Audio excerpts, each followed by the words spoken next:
This is a SandyBoy Productions podcast.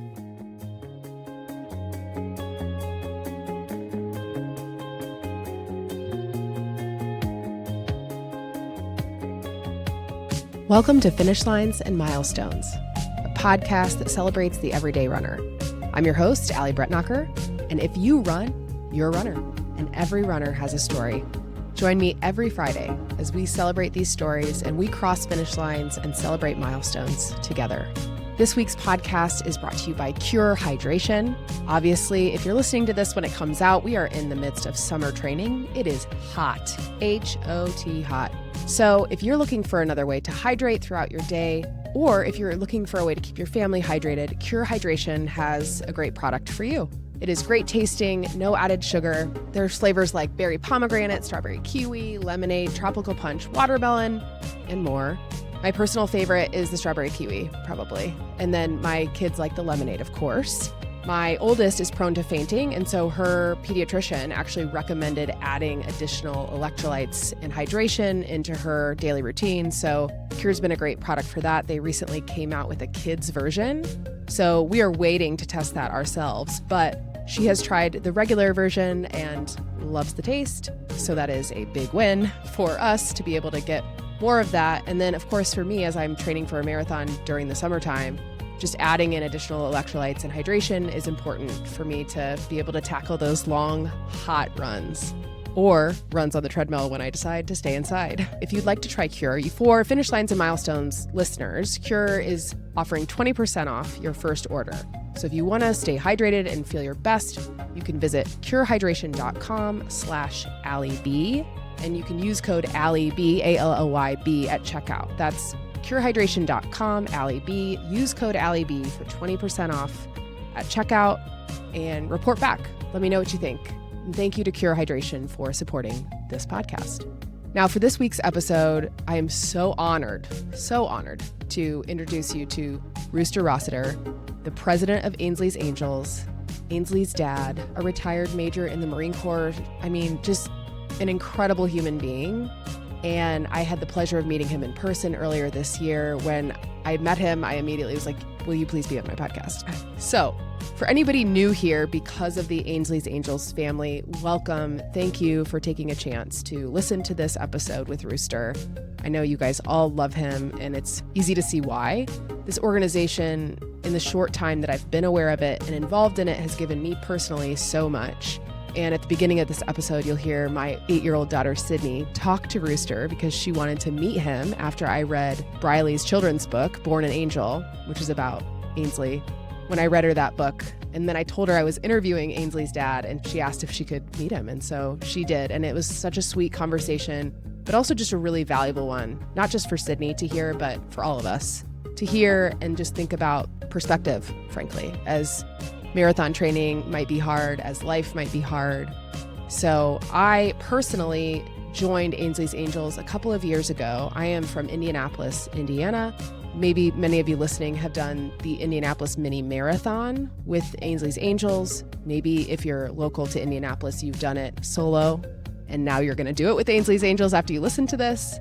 But 2 years ago, which would have been 2023, I did my first race with Ainsley's Angels. I had seen Tracy Hunter, who was on this podcast previously, and her friend and athlete who's been on this podcast, Angelica. They ran with Ainsley's Angels the year prior, and I just thought, oh, that's so cool. I wonder what that takes. Like, what do you have to do to be able to do that? Well, the answer is sign up. So they are always looking for additional members of the family to loan their legs for their angel riders. And I signed up. I did it with my friend Ashley Schwab. The first year, 2023, we had Team Hope. You can kind of see, well, if you're watching about this, I have Hope's sign that was on our chariot that I hung up there. And this year, Emmeline, my rider, did not want to give me her sign. So that was okay. It's all right. I might have to print my own. But anyway, so first year was 2023. I decided that I was not going to do the Indy Mini anyway else this point forward. So I've done, this is a humble brag, I guess, 17 Indy Minis over the years. My first in 2007.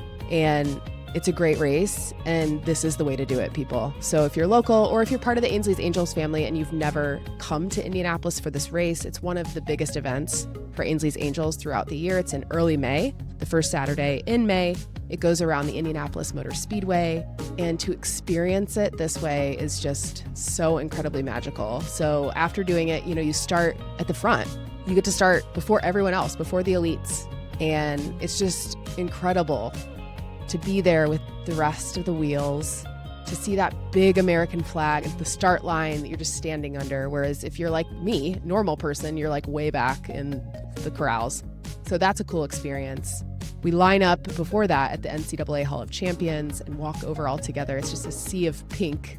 And then you go. And while you might think, oh my gosh, I could never do that for a half marathon, it's so hard. Well, I'll have Rooster tell you his take on what he says to people who feel like they can't do it or it's too hard. And that'll get you motivated. But I tell you this, and I did it this year too. And Emmeline was a 13-year-old girl with Down syndrome, and she ran across this finish line. I should say she sprinted across the finish line, okay? I had to keep up with her. And the pictures I have of her smile crossing the finish line, yeah, there's nothing better. And you'll hear Rooster talk about Ainsley's smile and how they rediscovered that smile through running and wanting to keep her happy and out doing things with her family and friends. And so you'll hear the whole story, but that's my plug for specifically joining us next year. 2026 will be the 50th running of the Indianapolis Mini Marathon. And so the goal is to have 50 teams. So 50 chariots, 50 angel riders, 50 volunteers to loan their legs. And it actually would be, there's room for like 100 because typically you have a team of 2, so you can trade off the effort. So there you go. Just grab a friend. And the easiest way to get involved is to go to ainsleysangels.org and simply sign up. You can select which area of the country you're in, and you'll start to receive emails, and it'll tell you about upcoming events and how to get involved. So do that. And then this year, I just felt, before the Indy Mini even, I had been thinking, and I decided that I wanted to do a full marathon. I wanted to do the Marine Corps Marathon in its 50th year as well. It's 50th year this year, and it's a really special race to Ainsley's Angels. It was Ainsley's first and last marathon on Earth. And so I thought, oh, well, I did that race before. Why don't I just challenge myself and give somebody else that experience? So I'm a little terrified, but highly motivated. And you're going to be too after you hear this episode. So Rooster and I talk about his background, a little bit about him and his family, how he met his wife, Lori, and started their family, what it was like being deployed to Iraq when they found out that Ainsley had a diagnosis. And it's an inspiring story. And I'll leave it at that because I want Rooster to tell it so you can hear it from Ainsley's dad. How cool is that? The opportunity to be able to meet him and be a part of this family is one that I don't take for granted. In fact, towards the end of the episode, we talk about how they have the Sunset 5K down in Lake Charles, Louisiana. And I've done some research on that because I turned 40 the day before. And I'm thinking, my first race as a master runner could be with Ainsley's Angels. And Lake Charles, Louisiana is not somewhere I've ever been, but it looks really fun. And so if you're listening to this and you're like, yeah, that's cool, I'll come celebrate your birthday, Allie, in Louisiana, put it on the calendar because I'm pretty sure I'm going to do that. And then maybe something else too, because obviously that weekend will not be about me. It's about the Ainsley's Angels family. So I really hope that you enjoy this conversation with the incredible Rooster Rossiter. Enjoy. Oh my goodness. You wanted to tell me a story? I'm all ears. When we read the book about Ainsley, I thought it was a really nice book, and I cried because I thought it was so sad. Oh my. Well, thank you for sharing that. I'm glad you got a chance to read it. And what did you think was sad?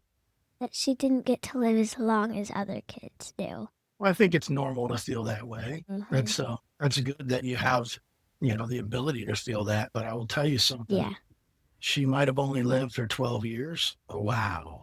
She's had such an impact on so many people, Yeah. and that's kind of special. I wish that really for anyone to be able to live their life in a way where when it's all said and done, you know that you made your mark. You did good while you were here, Mm-hmm. So I appreciate that it made you sad, but I also Yeah. think really make you very happy too, to know that Mhm. she's created something really special. And now we get to celebrate what we call our legacy. Do you know what legacy is? No. Legacy is really like that thing that everyone will kind of remember you for whenever you go to heaven, Mhm. or that thing that kind of when someone says your name, they immediately think of that. Yeah. And you can create something that can be your legacy. You can be something that can be your legacy. So Yeah. many different ways. So like when you think about life and all the many years ahead of you, like right now, what do you want people to know about you? Do you want them to think that you're kind? Yeah. Do you want them to think that you're fun to hang around and do Mhm. things with? Do Yeah. you want do you want them to think that you care about them? Yeah. Do you want them to think that you're a real mean person that makes fun of time? No. So it sounds like if you had to like identify what you want your legacy to be, you want people to remember you as a kind person who always Yeah. made one feel safe to be around them. Mhm. So if you want to live your legacy as you go on for the next 1, 3, 5, 50, 100 years, keep that at the front of your thinking, that you always lead with kindness. Yeah. Sounds like a plan to me. Mhm. Okay. Well, I'll be on the watch. I'll be over here watching you as you go do that. And I also have another story. I like stories. What else do you have? When it was my birthday, we did this lemonade stand, and all the money from it we donated it to Ainsley's Angels. You did. Wow. Well, how did it make you feel when you were able to make that donation to Ainsley's Angels? It made me feel really, really great and nice. It made you feel nice. So it sounds like you're doing some of that kindness stuff we were talking about. Yeah. Wow. Without even realizing it, you're living part of what might be your legacy through service. You know what service means? What is service? Let's break it down into smaller parts. Service. Is that 2 syllables? Service. Service. Yeah. What's the first part of the word service? Serve. Serve. Serve. Do you know what it means to serve? Also kind of means help. Yeah. Like you kind of help and like give it to people. Kind of. Like do things for others. Yeah. So whenever you go somewhere, and I don't know whether you go to your favorite place to eat, or maybe you go to school, or maybe you go to the doctor, people are serving you. Yeah. Did you realize that? Yeah. So your teacher will serve you by providing you with an opportunity to learn more. Mhm. When you go eat somewhere, someone might serve you food to nourish your body. Yeah. Yeah. So, and when you go to the doctor, you might be a nurse or a doctor that's going to serve you to help you stay well and give you advice. Mhm. So all of that is service. And sometimes service can feel like it's just about you getting something, but actually the people who serve, they get a lot out of serving. So I think about you at the lemonade stand. Was it a lot of work at the lemonade stand? Yeah, and we didn't just have lemonade, we also had some bracelets, and I had some other people.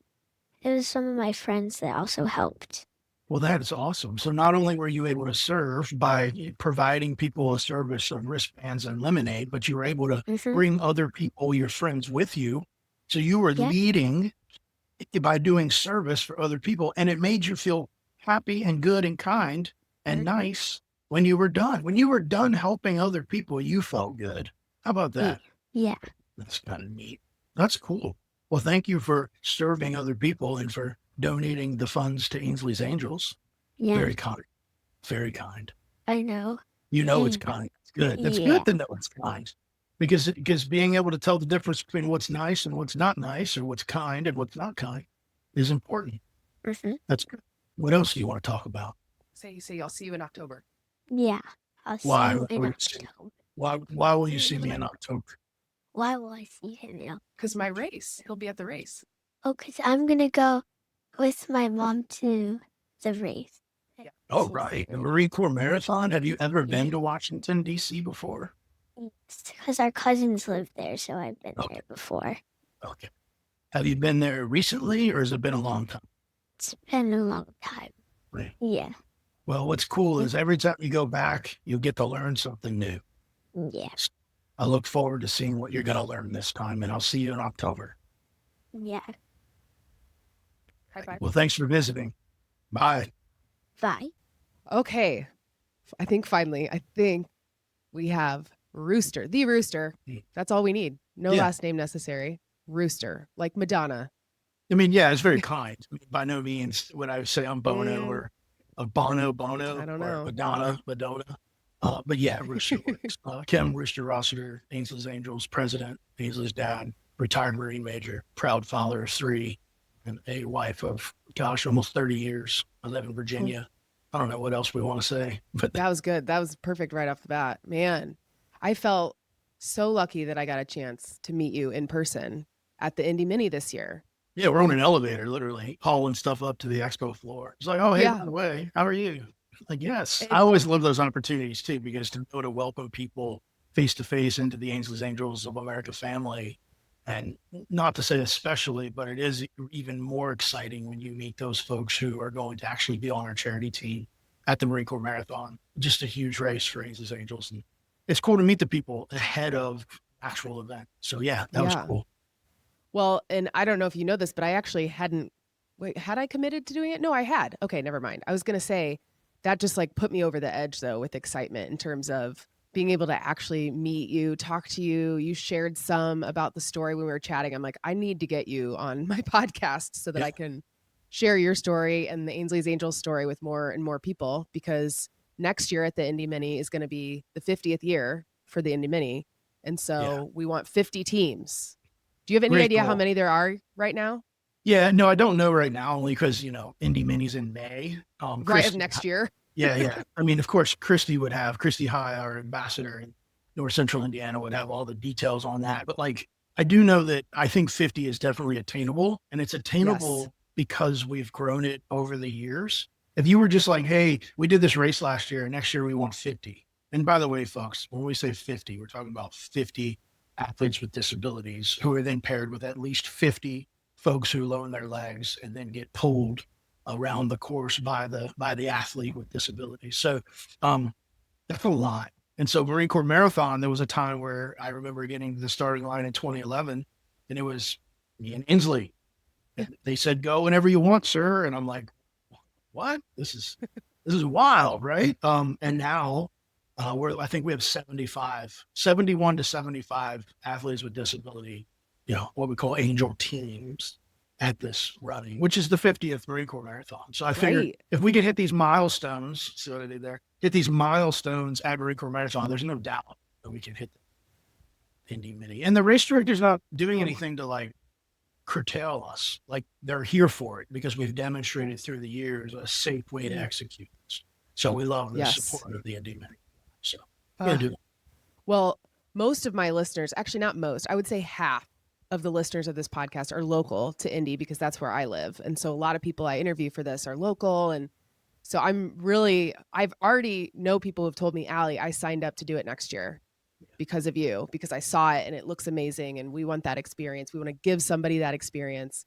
So I'm really excited to keep recruiting so that we can have at least 50 teams. Yeah, no, that's great. And for all those folks that are listening that are thinking about doing that, I would also encourage them to take time to go to Ainsley'sAngels.org and register to become part of the family. And it's free. It's in the upper right. Join today. But if you click that button, you can select Indiana, and then you can select North Central Indiana. Mm-hmm.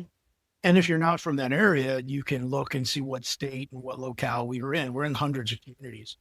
But I mention that because until you do that, you're not going to get on board with all of the local emails and invitations, because we do 600 to 900 races a year across the country. There's more than just Marine Corps Marathon or Indy Mini. And so we'd love your listeners to get involved in doing this, I don't know, monthly, wherever you live. I would tell you, I'm hooked. I'm in. So, I mean, as runners, we get to a point in our journey where we really don't want to continue to do this just for ourselves. And I don't take away from the runner who has these goals for themselves. I get it. We've all had those individual and educational and spiritual goals in life. But sometimes you get to a point where you want to serve others. Yes. You know, we were talking with your daughter. I don't know if they've heard that clip yet or they're going to hear it later. But when we talk about service, like to serve others, it's so empowering for those that we serve. But it's really, really important for you as an individual to serve. We all have a yearning to give. So to serve is special. But anyway, I could talk about that. I mean, me too. I mean, really, because I couldn't feel more strongly about that now too. I mean, I've been running for quite a while, and I really was like, I'm like, I can't PR every race. I need something different. I need to do something different. And I'm on the board for the CNO Indianapolis Monumental Marathon that's here in November. And so I was giving back through that, like volunteering at races. And that's really how I started thinking about, I need to volunteer more. I need to give back to this community more. And a friend of mine, it would have been maybe 3 years ago now, ran with Ainsley's Angels at the Indy Mini. And I saw it and I'm like, I wonder if I could do that. Because I just wasn't sure how to get involved. So I'm glad you, right off the bat, tell people how to do it. Yeah. Because it's not hard. And you know, good point. It's not hard. That's the easy part, is to come to grips in life with this need for service of others.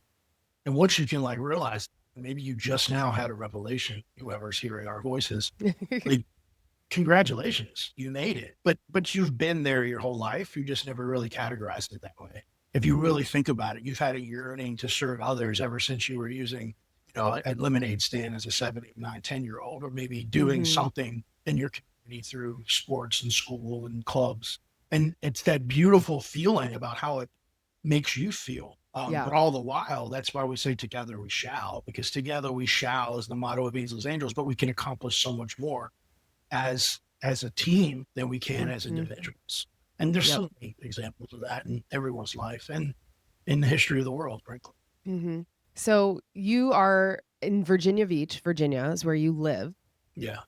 You're from where, Louisiana in the South somewhere? Yeah. I was born in New Jersey and lived there for 8 years. And the family moved to Louisiana, which is where my mom's side is all from. So from 8 to 18, I lived in Louisiana all the formative years. And then to the Marine Corps right out of high school. And that put me in 40 countries, 40 states, all over the place for 25 years.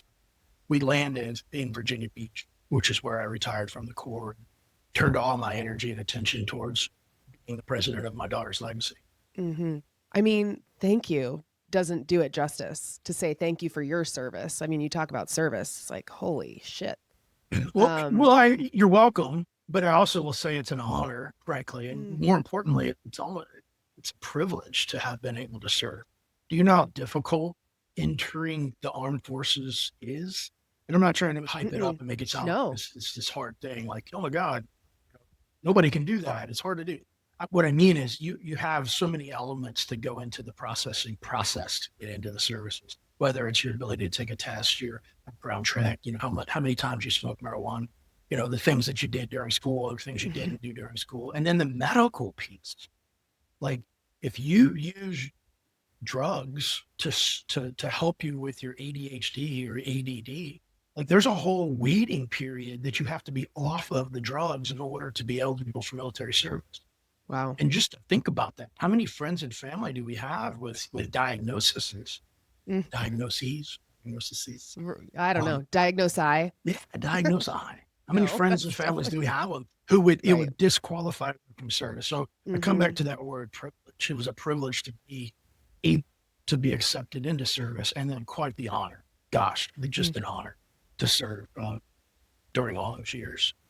So, Rooster, what made you do that at 18 or like right out of high school? Is your family a military family? What made you join the service? Yeah, not per se a military family. I mean, everyone has elements. I mean, my dad served shortly in the Army.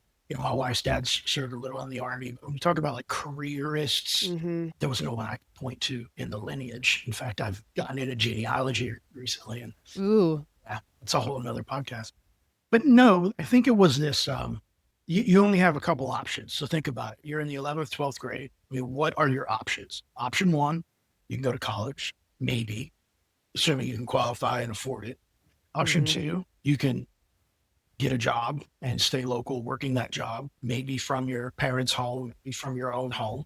Number three, you can like leave the town completely and go do a job or a thing or chase a dream or drive across the country or backpack Europe or maybe go to Hollywood and try to become an actor. And then number 4 really is this idea of service through military service. Of course, interwoven in there might be like law enforcement and firefighters and those types of jobs, but those who qualify stay local and serve.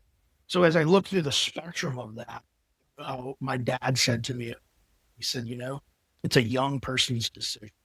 And as I've reflected on that over the decades, it's so like you don't decide at 45 to go join the Navy. You don't decide at 31 that you want to fly, F-18 fighter jets.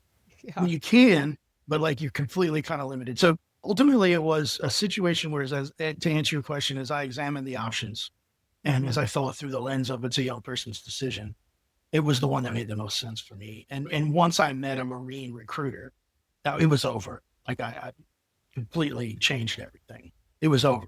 Like I was like, I'm all in. I want to do this. That's a long answer. It's incredible. Well, yeah, I mean, I have no experience with military at all. My family, like only maybe grandparents, like a little bit, but not even really to speak of. And so, whenever I learn about people who have served, I mean, it really is really inspiring. And that's why I'm just so grateful, even though from your perspective, it was an honor. I just feel so lucky that people like you gave their lives for this country. So when you first joined, how do you decide between like Marine Corps, Navy, Army? Is it decided for you or? Oh, great question. So the short answer is you get to decide based on your interest and kind of what each one of the services can offer you. But then, of course, you have to go with the one that will accept you. So the way that this process works, if you're 17 out there and you're listening, or your kids are, or you're thinking about it for them in the years to come, there's Marine Corps, there's Army, there's Air Force, there's Space Force, there's Coast Guard. There's all of these recruiting entities. So it really starts with doing some online research to look at what each service's mission is, the types of jobs that they have. And then you would go to an actual recruiter for that service and basically let them know that you're interested. For my journey, I was thinking Air Force because I have 2 uncles who are retired Air Force members, retired, they did 15 years and got out as master sergeants. They were my mom's brothers. And so I thought maybe that was the got to go Air Force because it makes the most sense. But when I went in there, interestingly enough, I was told that they didn't need me. And I was like, wait, what do you mean? So they have quotas and they're working towards those quotas. Like they need to get X number of pilots and X number of people to work on airplanes and X number of clerical people. And if they have all those things fulfilled for that month or quarter, at least in 1992, 93, they were like, well, we don't have any spots. So, okay. So I left. I went down the way. I went to the Navy office and the Navy recruiter was in there. And I love my Navy brothers and sisters, but this moment, I'm not picking on it, but this is what I walked in on.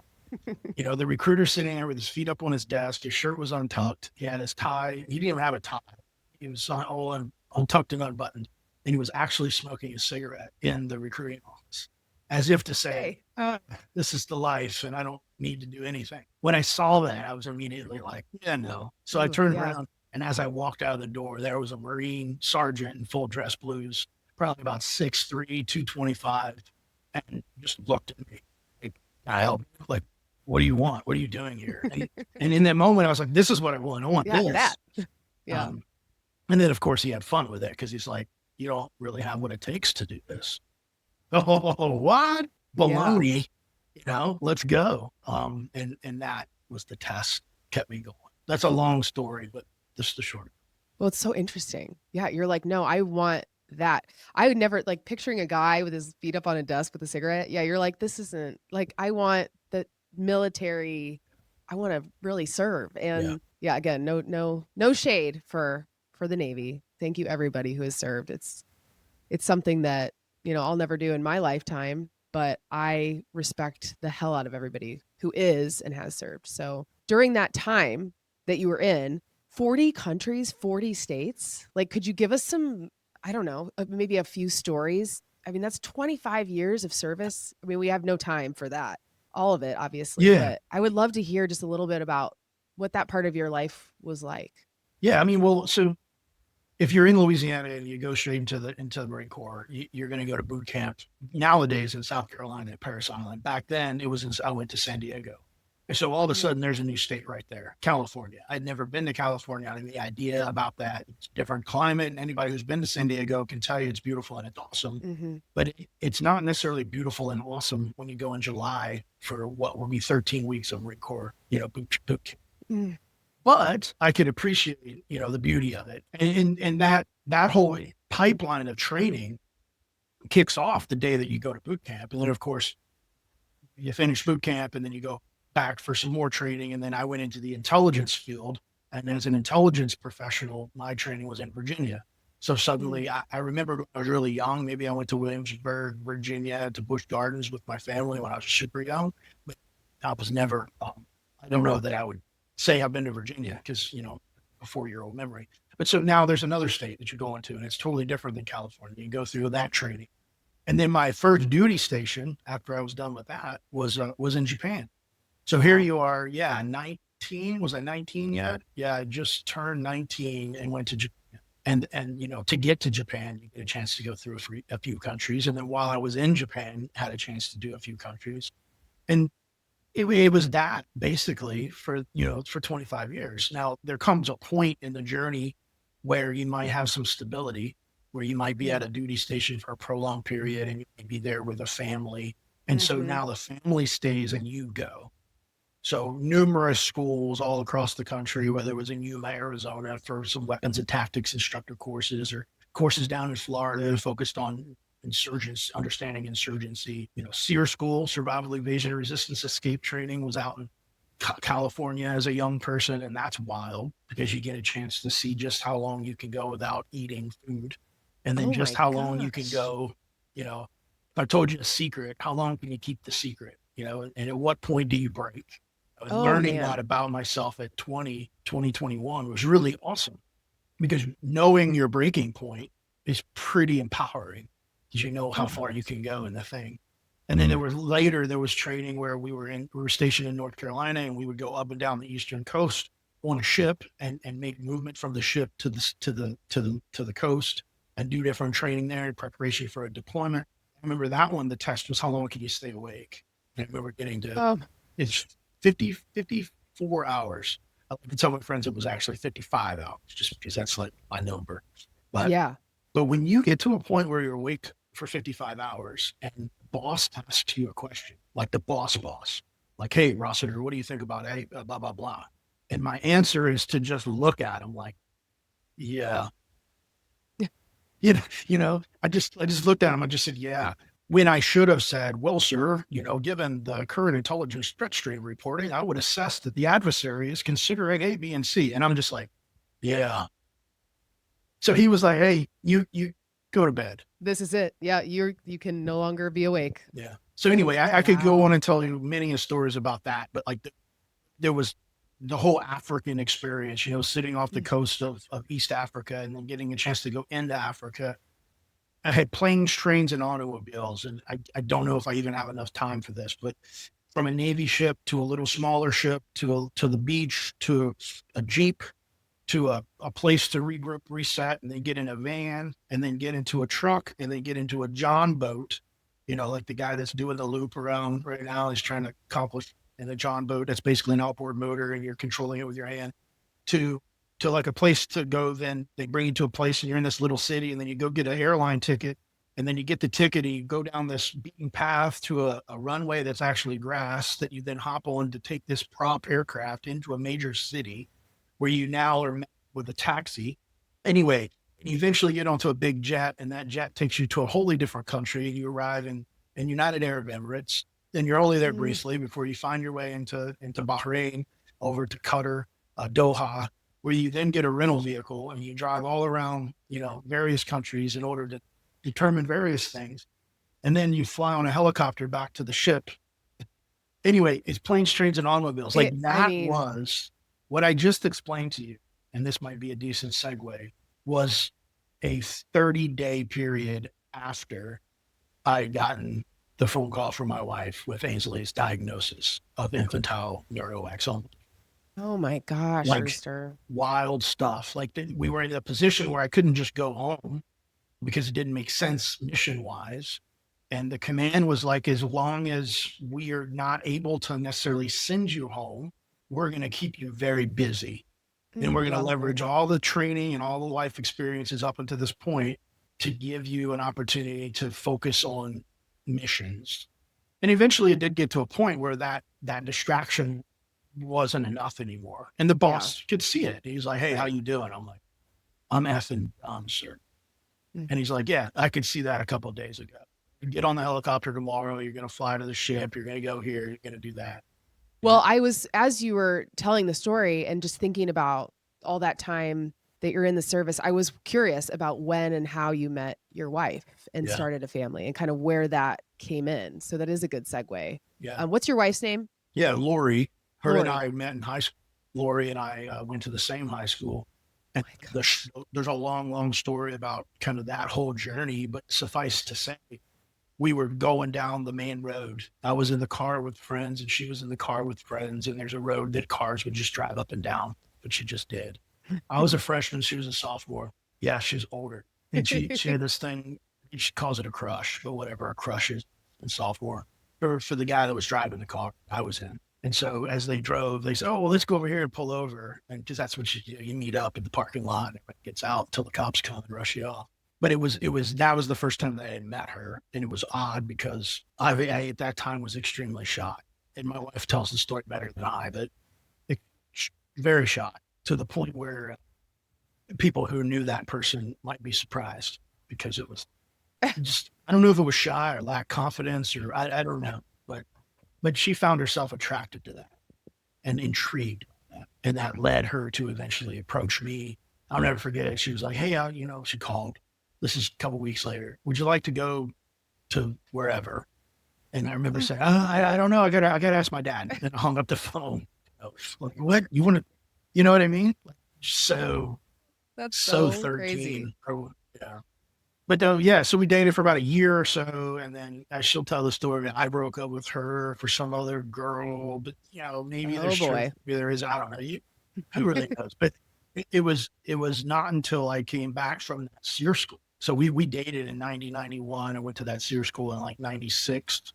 Okay. So we had been broken up basically from like, let's just say for easy math, 4 years, doing all the high school experiences. So people say sowing your oats, whatever it was that we were doing during those years.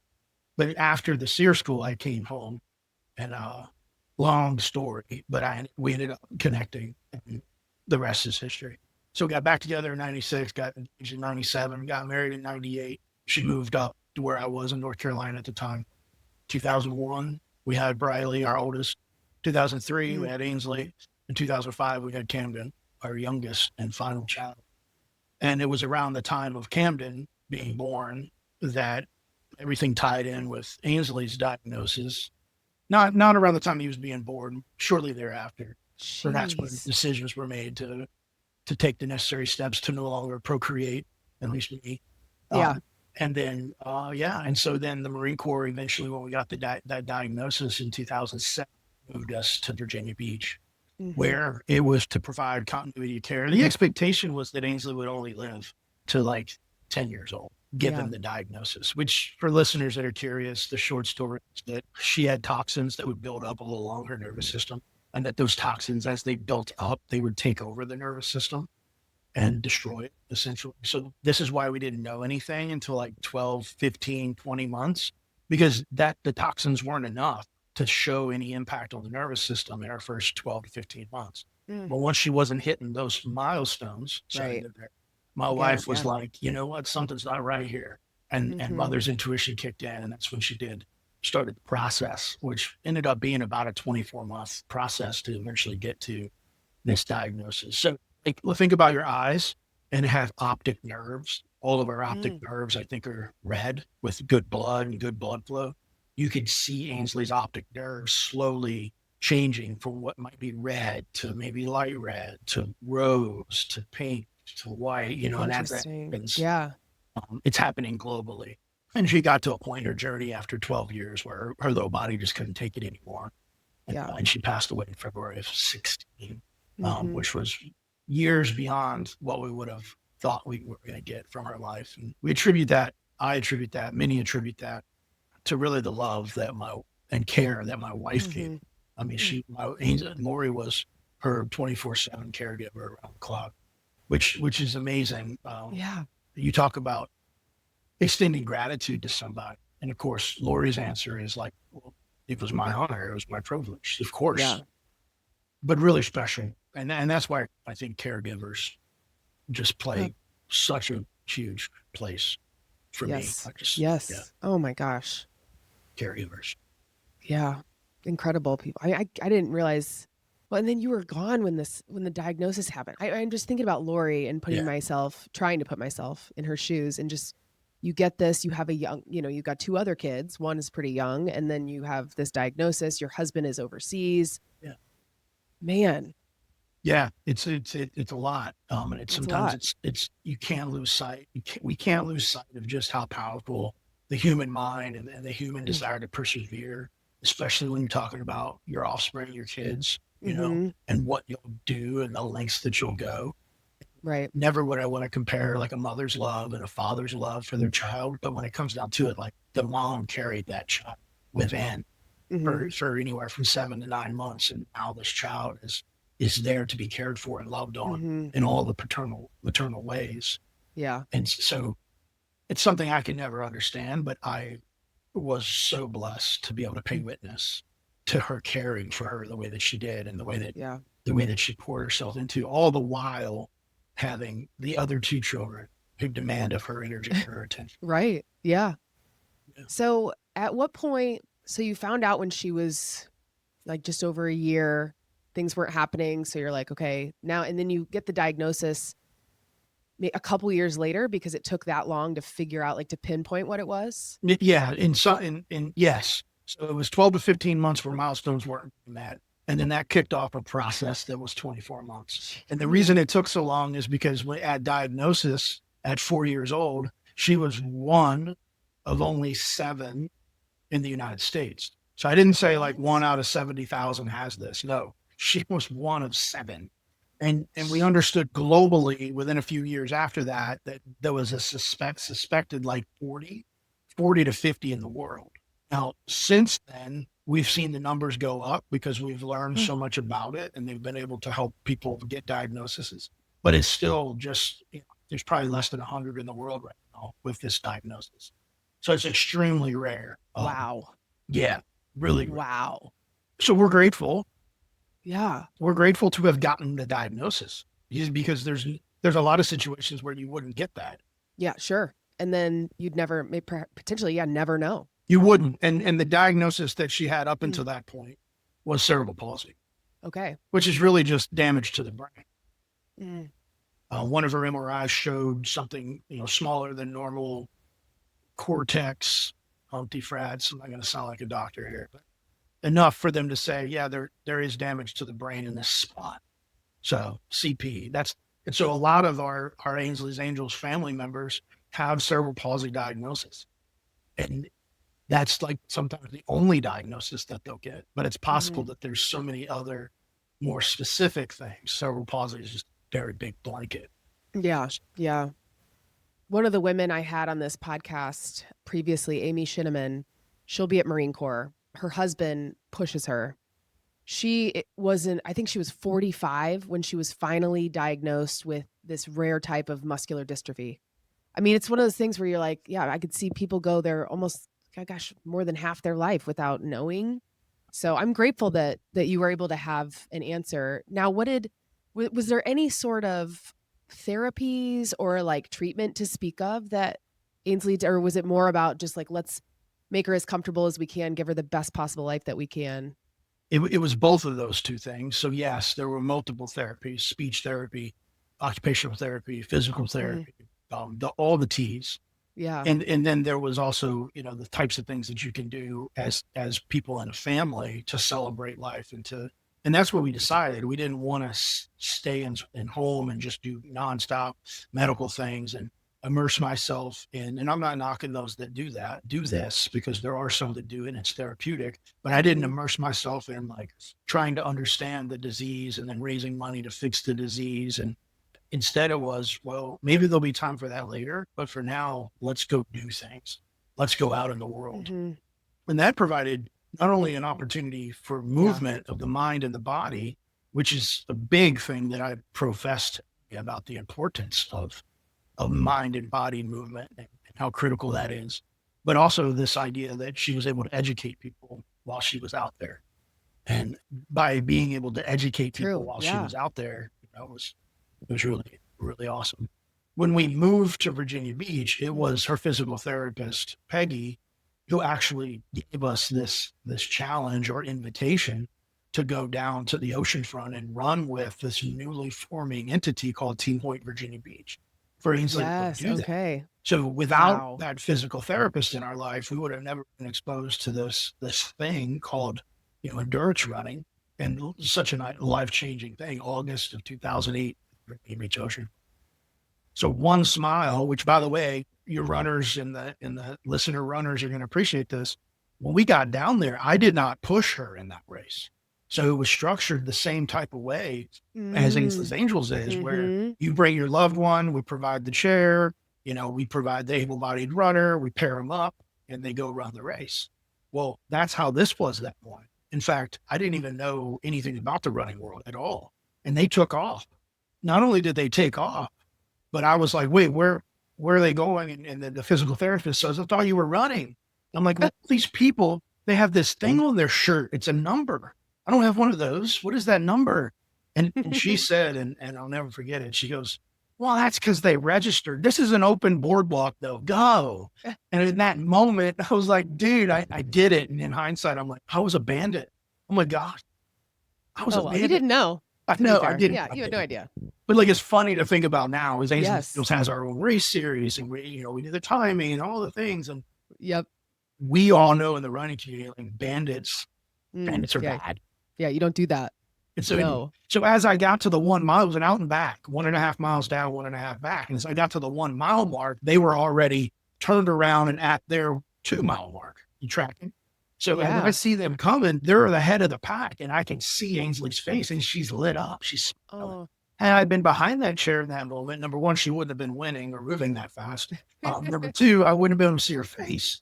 Yeah. When I saw her face, man, I was just like, oh my gosh, this is amazing. She's having a blast. And then I kind of turned to run next to them. Dude was doing sub 6 minute miles. Jesus Christ. Just crushing it. And I'm huffing and puffing to try to keep up. And he's like, this is fun. This is great. I'm like, Ainsley's going to win. She's having a blast. And I stayed with him for probably about 1/8 of a mile before he was like, well, we're almost to the finish. I'm like, I got it, man. Go, win. And they did. They won. Ainsley won her first race. I became a runner for her thereafter. Yeah. That's so cool. So did you push her from that point forward then? Like every race after that? Yeah. So after I saw the joy she was having, I was like, she needs to do more of this. I became a runner for her thereafter. Yeah. For her. Okay. I wasn't a runner, but I became one to the tune of eventually running, 100 races with her. And her final race, which, we had no idea in October of 2015. But her final race was the Marine Corps Marathon. It was her 4th time running it. And she ran to that finish line, which is the Marine Corps War Memorial, the Iwo Jima statue, which as a Marine, I know that took place on February 23rd during World War II, 1945, February 23rd. And then when she passed away on February 23rd, 2016, I couldn't help but just be like, really? You little toot. I see what you did there, wild. So her final finish line was the Marine Corps Marathon at the Iwo Jima Memorial. And then she passed away on the anniversary of Iwo Jima flag raising. So there's some stuff going on there. Absolutely. That is just, That's coincidental. Nuts. Coincidental? Sure. Okay. Sure. Nope. She knew what she was doing. So really cool. And so that's why the Marine Corps Marathon is such a special race for us to go back to every year. And as a charity partner of this massive thing, 40,000 runners, it's very special. The relationship that we formed and the opportunities that many have received across the country to go there and see the nation's capital and to feel the energy of that very large marathon crowd. Yeah, I did Marine Corps with my dad in, I think it was 2013, maybe. Yeah, so it's been a very long time for me, but I remember seeing the wheels at the beginning, like when we were tackling the hills and watching them, making their way up these hills. I'm just like, holy crap, how are they doing this? This is so insane. And so I'm so excited to go back and give somebody that experience and, have that experience myself at a race that's so special for Yeah. Ainsley's Angels and for the 50th anniversary. I mean, I cannot wait. Yeah. It's really special. In fact, those folks that are watching the video of us listening to the podcast, that over my shoulder is actually me kissing Ainsley at the start of the 2013 Marine Corps Marathon. Oh, well, there you go. USA Today put a GoPro on my hat, and you can see the band back there, but it's a GoPro. And then they produced a really powerful 5 to 6 minute, documentary or short film about that journey, which was really the first time that we ever had any kind of solid storytelling in today's storytelling format that captures, the journey that Ainsley was on there. And then, of course, fast forward to 2022 when ASICS captured a really special kind of story about Ainsley's journey and in another short film. I mention those two things because I'm grateful for them, because I have those things forever. And we talk about this idea of legacy, we talk about the journey, and these pieces of content are forever captured. Just like these podcasts that you do, you're capturing stories forever. And I always like to tip my hat and say, thanks for elevating and amplifying the many stories that are out there. So keep going. Thank you for doing the podcast. Thank you. Well, yeah, like you said, it's my honor. I love being able to do this. It's just so incredible to be able to. At what point did her older sister start running too? Yeah. Is it, how do you say, Briley? Yeah, Briley. Okay, Briley. When did Briley start running? Just a quick break to tell you that this podcast is also brought to you by Previnex, clinically effective supplements that promote longevity, performance, and everyday health. If you are like me, you are always looking for additional ways to improve your health and boost your energy levels, anti-aging benefits.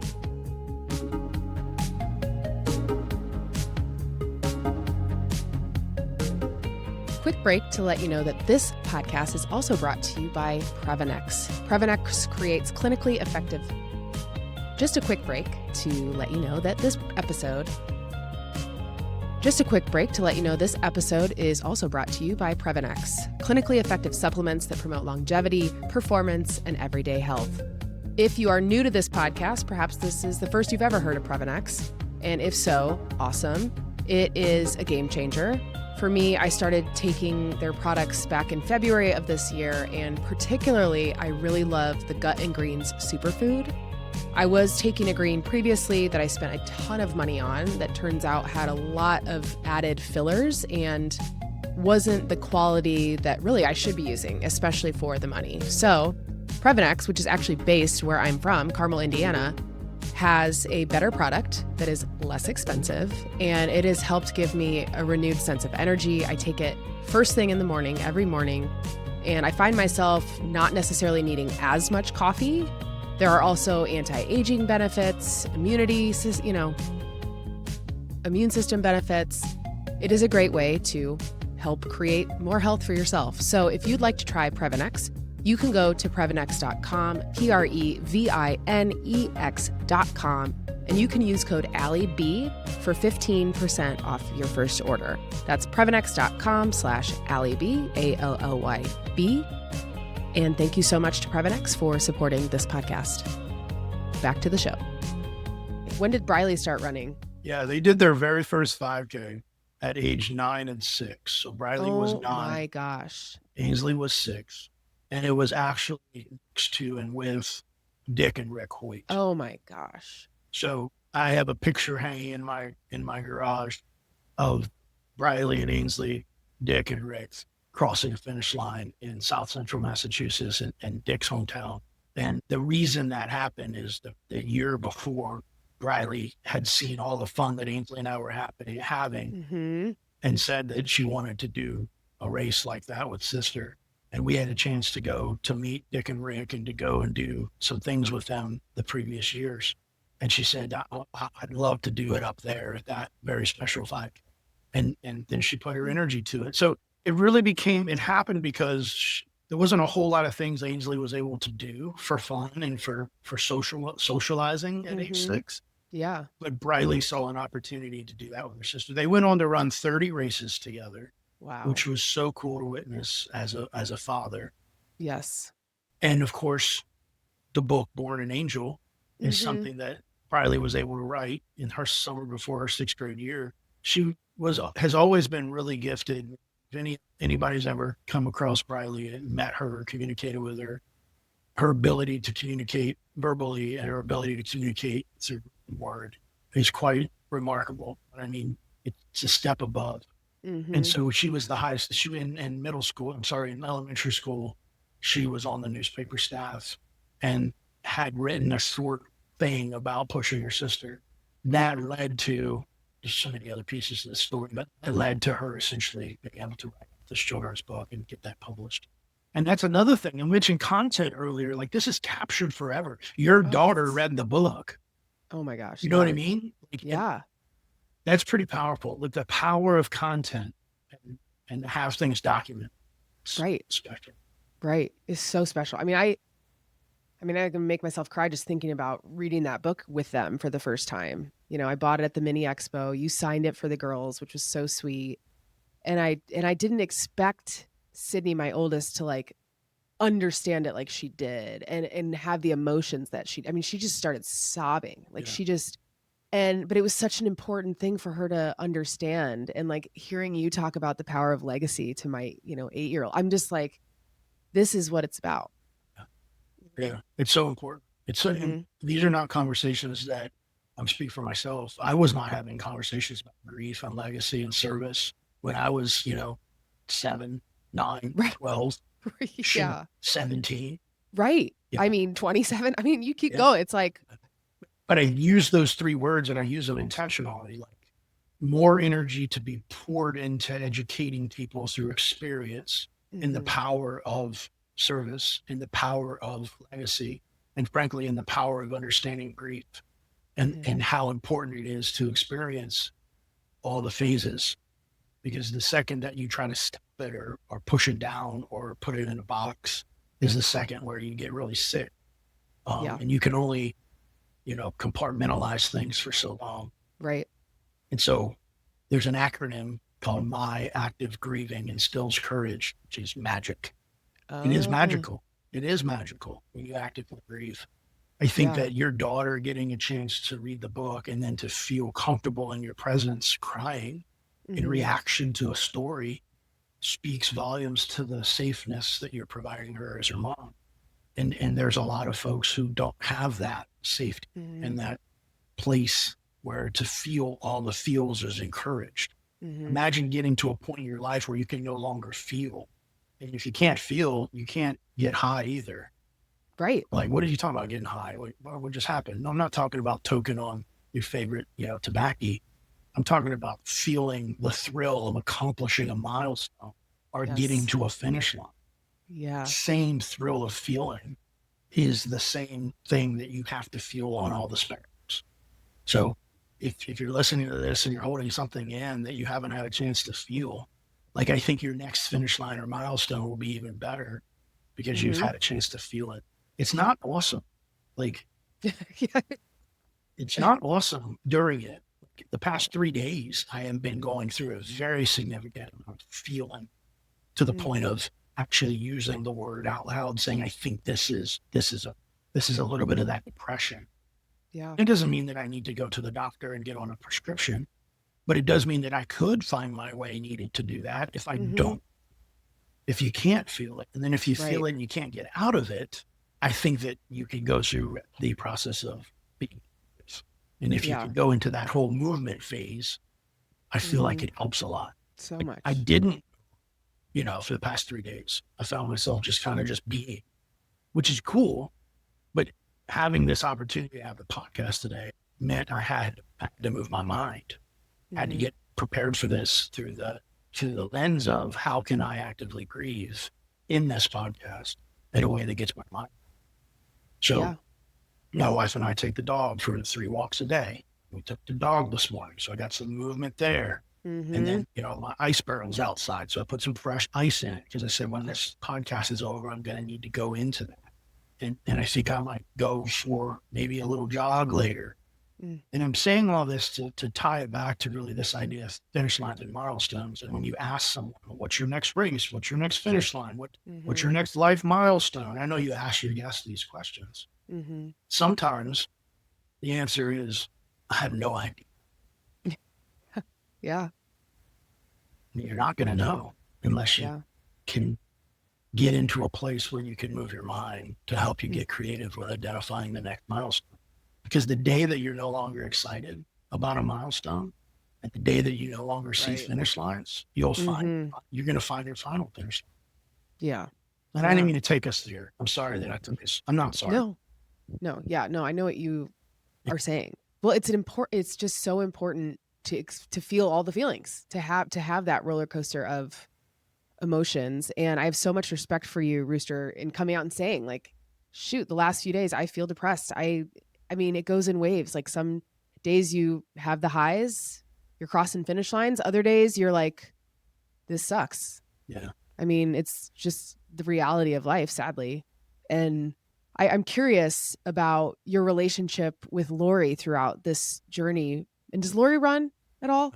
No. I love the question. No. Yeah, she probably gets that a lot, I'm sure, with you and Briley having been running. Yeah. She does get that question, and because she's fit and she presents like she could be a runner. Not that all runners are fit or present a certain way. Sure. But it could definitely say, oh yeah, for sure she's a runner. The answer is no.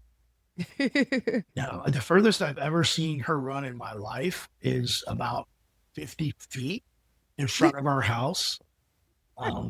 Yeah. So no, not a runner. No. To answer your question. No, but you were asking something more specific. Yeah, I was curious about your relationship because, people, they say anyway, I don't know who they is necessarily, but obviously losing a child, going through the experience that you guys went through and being married for almost 30 years now. I mean, that speaks volumes because I can't even imagine how hard that is. Yeah. So what got you guys through it? Yeah. So the statistics, I guess, on marriage in America is what, like 50%? Yeah, right. So apparently that number skyrockets if you have someone who you're raising with special needs. And apparently it skyrockets even more to some kind of crazy 99 points if you have a child die. Right. Gosh. And so, I don't have like a prescription here for this, but I will offer that you have to find a way for, I think, communication to be remarkable, even if there are times where you don't know how to do it. Being able to know that, okay, you're not communicating with words, but something is going on here. And then figuring out a way in the good times for how we're going to show up for each other. That's the key. So is that easy? No. Does it get easier after you've been a partner for some years? No, because we're constantly evolving. Humans constantly evolve. So I have to just come back to communication of it, but I also have to come back to this idea that if you're not feeling the feels, I'm tying it back to feeling. Like if you're numb, then you're not really your full authentic self. And so then how can I show up for someone if you're not being the person that you really are? So that there's that element of it, is trying to maintain some level of be who you are and not worry about necessarily how you feel in this moment. Right. So don't hide it. That's really important. But that didn't just happen because we met each other, on the main road when we were like 13 in 1990 and they got married. I went through a significant amount of self-reflection in 2021 that gave me the strength to be able to get to a certain part with my emotions and to be able to acknowledge them and feel them. And that's at year 25, 23 of marriage.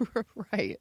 Yeah. So don't want anyone to be fooled by this idea that oh, wow, they have it all figured out. It's a constantly evolving journey. And as you enter an empty nest and as you enter your 50s, it's a whole new different world that you have to be able to navigate. And that navigation comes through some level of trust and communication. answer your question, I think. Yeah. Well, and how old are Camden and Briley now? Yeah, I mean, Briley was born in 2001. So, I mean, she's coming up. Right. They're both August birthdays. So we got Okay. 20, I pause. I was like, you do that. I'm like trying to do Yeah. that. What is today? It's 2025. So A she's 24 and a 20. So 24, 20. she's in a 3-year grad program up in DC. Wow. Peace and Conflict Resolution with the Carter School, Jimmy and Rosalind Carter School with George Mason, which is Good a for dual her. degree. So the other side of it, she's going into counseling. So licensed clinical social work on the other side, which is going to be really special, given her life experiences and her ability to communicate, which communicate means to also listen. And then Camden is in the Coast Guard down in Mississippi, thriving down there. So that's, as a Marine, that's really special to have him serve in the defense of our borders. That's so great. Yeah. Well, especially obviously he is doing that. He saw you do it. He wanted to be a Marine for years because that's what Dad did. And then he came downstairs his junior year. He was talking to my wife about just, life. And she said, "Hey, I wanted to ask you, have you thought about like the Coast Guard?" And he immediately kind of pushed it away. Like, "Oh, no, I'm not doing that." Well, then he got him thinking. So he did a little research and suddenly he started to realize, oh my gosh, this service aligns more with my passions. And so for me to see him go through that, he came on my podcast, the Together We Shall podcast, the day after he raised his hand and did the oath of office. But I mentioned that because I told him during that podcast, I was like, man, as an intelligence professional in the Marine Corps, I was trained to find people that we could kill. You're a bosun mate in the United States Coast Guard who's being trained to conduct search and rescue missions to go save people. Yeah. And as a father, I couldn't be more proud that you found this because it aligns with you. It aligns with your passion and your desire to serve other people. So yeah, really special stuff. I'm glad he found it. Yeah. So you right now are empty nesters. Yeah. Yeah. Yeah. Okay. I want to talk more about races and running too, because I can't believe you and Ainsley did 100 races. I mean, I can, but like, that's a lot of races. I think probably most people listening haven't come close to doing 100 races themselves, let alone lending their legs and, rolling with somebody. I mean, it's hard, but I want to talk about I'm trying to think about how to lay this out for people, but maybe the evolution of, okay, we did some 5Ks with the Hoyts and then we decided we were going to do our first full marathon. And then now, at what point did Ainsley's Angels truly become Ainsley's Angels and then morph into having all these of your own races too? So maybe just take us through more of that journey. Yeah, no, I appreciate the question and an opportunity to kind of lay that out, because to get to 100 races is something that it wasn't a goal. It wasn't, a milestone we were shooting towards. We were just having fun through the years. So if I take you all the way back, I mentioned August of 2008, she does her first race, and that was a 5K. And then, of course, I said, I want to become a runner for my daughter. And so we went on to do some 5Ks locally, probably, 5 or 6 of them over the course of next year. And then by the time you got to the next big race that was happening was the Rock and Roll half marathon in Virginia Beach. And it was always that still happens, right? It did until a few years ago. It's no longer here in Virginia. Oh, okay. All right. It was a staple here for years. It was a staple every Labor Day weekend. It was a huge staple. In fact, many of the people around Ainsley's Angels in the early years would travel here to run that race. Yeah. And that was the first half marathon. I'm going to go with 2010. It's possible that it was 2009, but I'm pretty sure it was 10. The point I'm making here is it was at least a year of running 5Ks before we're going to jump to the half. Yes. Yeah. And then we didn't run the full Marine Corps marathon together until 2011. Okay. So we ran 5Ks and a half or two all the way up until, for 3 years. So there's runners out there that I think can get overwhelmed with this idea that they have to go the marathon distance because that's the pinnacle. Or even marathoners who are like, I need to go do an ultra like tomorrow, because I've done the marathon. I feel like our bodies are only going to give us so many miles. And so ultimately, pick the ones that I think are meaningful, or set the goals that you need to set yourself moving. But understand that when it comes to this idea that it's remarkable that Ainsley did 100 races and that I had the opportunity to be her legs and the pusher, like I didn't know anything else. I didn't do 5Ks by myself. You know, I went and saw my daughter smile, and then I started doing races with her. And the idea of running without her or without a rider makes no sense to me. I'm not judging someone who runs a race individually, because God knows, like, that it's an individual sport to them. But to me, I didn't get attracted to road racing because I wanted to go into an sport. So it's just a different mindset. And while you and others may think that it's remarkable that loading your legs for 100 races and all the things, I understand that mindset and that thought process, but I also ask you to understand that I was just doing that so I had something to do with my daughter. Yeah. You know? Yeah. 2011 Marine Corps Marathon, our first marathon together, is also what was the impetus for the formal establishment of Ainsley's Angels of America. So we became a 501c3 public charity in October of 2011, which is also when we ran the Marine Corps. And there's a whole story about how all that came to be. You can go to the Together We Shall podcast episodes 1 through 4 and hear that same story from 4 different people's, perspective. But that became the mark in the sand that said, now we're going to go sprint this thing as far as wide as we, and now it's in hundreds of communities across the country, and it's really, really special. Over 40,000 people have earned their angel wings by being over volunteers. Yeah. Whether you're a rider, a runner, a guardian angel helping out at race day, or frankly, being an ally, it's been pretty special to watch the expansion of this. And it's just because the mission's pure and it's cool. The mission's pure. You're serving others. Yeah. So I still can't believe, I remember when you told me the story in person at the mini, when it was her last, race here physically at the Marine Corps.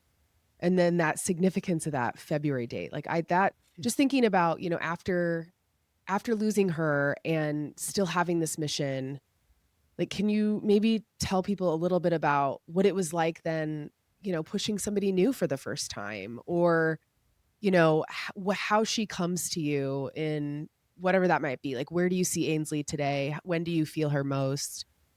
I think that'd be kind of cool. Yeah, it's a great question. The shortest answer is I get to say her every, because it's Ainsley's Angels. And there's a lot of people who have done studies on this idea that when you stop saying their, that's when they. So people say Ainsley or Ainsley's Angels all across the country. Multiple countries we've granted these chariots, these pushing chairs. We've granted to a dozen to 20 different countries across the globe. But I get to say her name.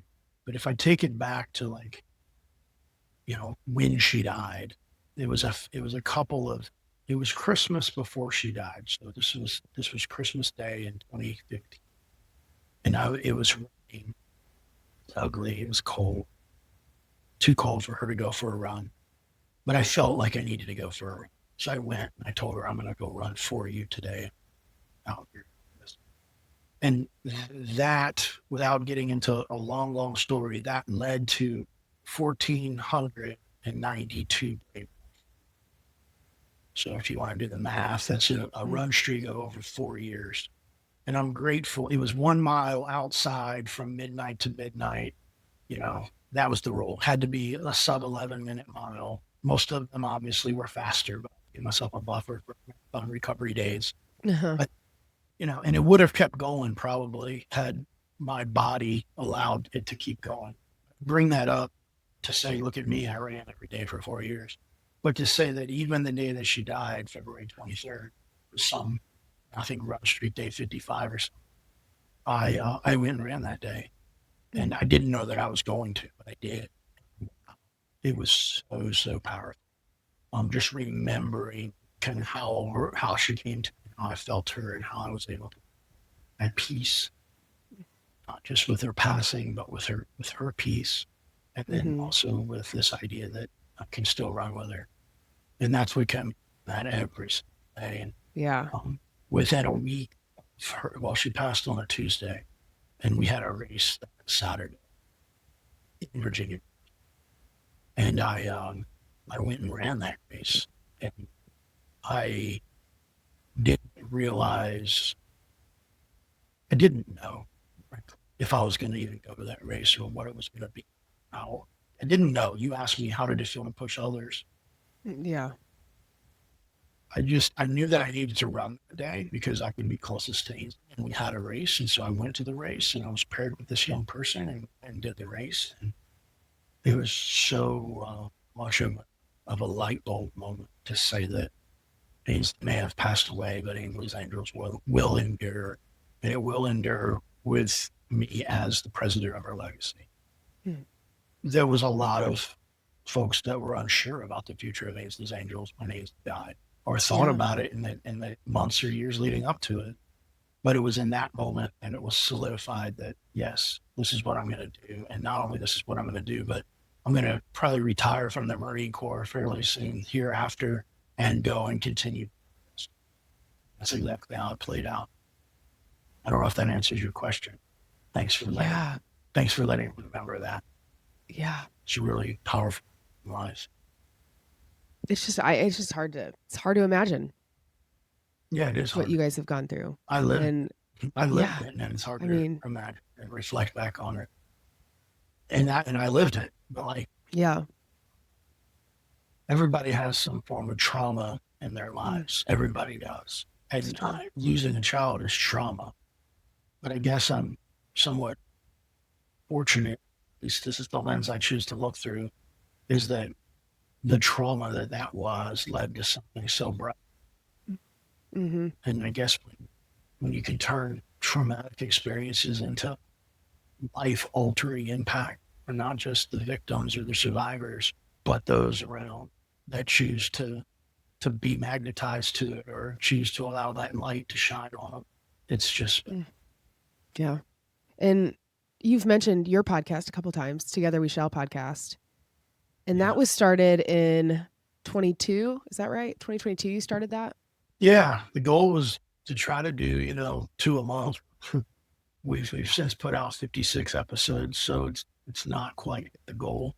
We went through a whole, I only mention that because I'm nodding my cap to those who have podcasts and stay consistent with it. Right. It's so hard. Yeah, it is. It's a lot. Yeah. And we went through a year break. So my co-host and I, Joe is the co-host of the Together Show podcast. He's also the executive vice president of Ainsley's Angels. And the person who's been critical since the beginning in the growth and expansion and scaling of Ainsley's Angels. How did you meet Joe initially? Yeah. So episode 1 of Together We Shall podcast tells the whole story about the bromance. But he was Sergeant Orth and I was Captain Rossiter. So he worked under my leadership at the Intelligence Training School for Marine and Navy professionals. That's where we met. But what was then a superior subordinate relationship is evolved now into a brother relationship. It's been rather special to be a part of, for the past, we met in 2008. So the first episode tells that story pretty well. And every episode has a nod back to kind of our journey. But yeah, that's the podcast. It's available in all the places. We also put a video format on the Ainsley's Angels YouTube channel for those that like to see it, or for those that need closed caption, so you can actually read it. Yeah. Yeah. And how many, you're over 50 episodes now, you said? Yeah. 56. 56. Yeah. And the reason for the break, we had a break for about a year, is I got overwhelmed with the editing process. So I don't know if you do all the editing. I think you do. I do. Yours. So you can relate to this. Like when you do a podcast for 90 minutes, you have now another 90 to 180 minutes of editing to do.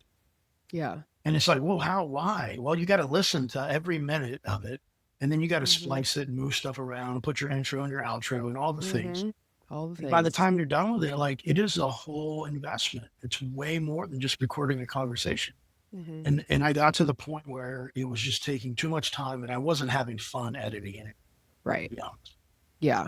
So I said, I'm taking a break. And when we came back in, the way that I was able to get back in was I am doing minimal edits.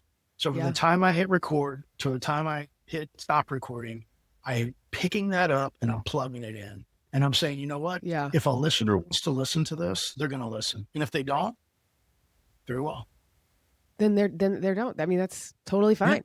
It's you're absolutely right. I mean, it blows my mind. Joe Rogan has like a 7, 8, 4, 5, 6 hour podcast and is one of the most, if not the most successful podcaster in the world. Yeah. How in the world has that happened when his podcasts are that long? Well, there's a lot of storytelling. Yeah. Yeah, they do. Yeah. So we do not have a guest on the docket for episode 57. We thought about bringing on people who were going to be on our Record Marathon charity team, but we decided we just don't want to force anything. Like when we have a guest, we'll bring them on, we'll do it and we'll launch it. But yeah. So anyway, thanks for asking. Yeah, I mean, you have no shortage of stories to tell. That's for sure. I mean, even just meeting, Emmeline's mom, Emmeline's the young woman I pushed at the mini this year. Her mom, Renee, and I were chatting, and I was just blown away by the fact that she had adopted these twins with Down syndrome that are now 13. She has other children. She just was like, I felt called. I worked at the hospital where they were born. And I was just like, those stories, I mean, you've got a million of them. There's no shortage. There are, and they've been around since forever. She knew Ainsley. Like they used to live in Eastern Carolina. And then that's so crazy. They moved.